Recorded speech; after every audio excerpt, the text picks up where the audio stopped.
The academic conference is the foundation of the fourth philanthropy conference that is taking place here in Senegal. We started this in 2019 as a movement that brings together a couple of partners from across the continent that include Trust Africa, the Southern Africa Trust, the Harvard Center for African Studies, Higher Life Foundation, the African Philanthropy Forum, the East Africa Philanthropy Network, and the Africa Philanthropy Network. And the idea was to start discussing the state of philanthropy in the continent from a practitioner's point of view.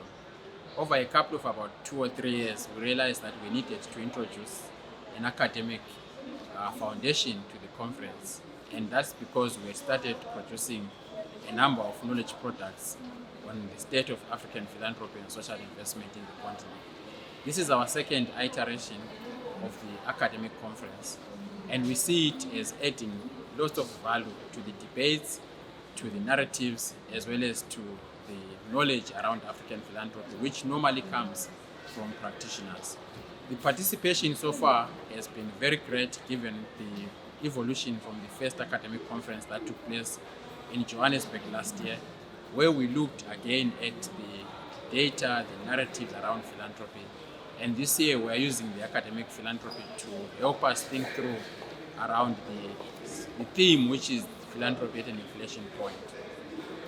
It is important to think about the capacity that academic institutions, centers, and researchers bring to the state of philanthropy. So firstly, one is we just don't have enough data and knowledge on philanthropy. So it is important to work closely with academic institutions and researchers to give us that knowledge.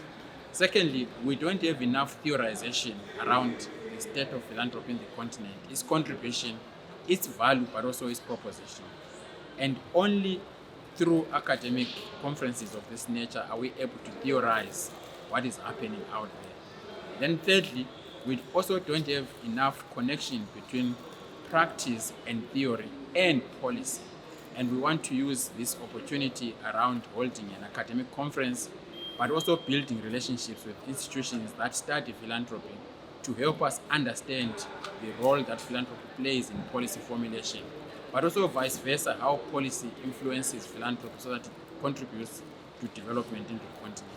So it is important, therefore, to link research, knowledge, data, and practice, because it leads to sustainable solutions on development through philanthropy.